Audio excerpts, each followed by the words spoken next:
Guys, real quick, here go the Jeep Grand Cherokee I spoke about earlier. Overheating. It's a 4.7 V8. Yes, guys, there's several ways you can approach overheating. Okay, I let the car idle, trying to duplicate it. Yes, it overheats. The lower radiator hose, I grabbed the upper radiator hose. Lower hose is a lot cooler than the upper radiator hose. All right, remember we spoke about this earlier. I want to show y'all something, guys, because this cooling system is completely stopped off. I can't even stick my finger down in there. This goo has got the whole complete cooling system throughout the engine and everywhere, I assume, stopped off, guys. This stop leak is no freaking joke. Look, it's coming back up. All right, this make this job extremely risky. Okay, yes, this stuff has traveled throughout the cooling system, so be extremely careful how you approach this. All right, so take a look at this, guys. I'm trying to dig some of this stuff out here, and look at this. All of this stuff.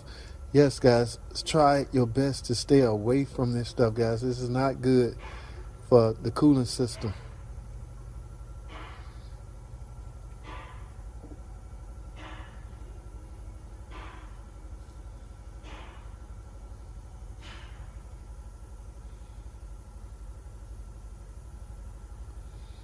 Yes, I got to talk with my management. We have several rules we got to go by here. Okay, if this stuff has circulated, I don't know. I don't want to speculate. However, we got to be extremely careful because it's not your typical overheating complaint. Y'all stay tuned.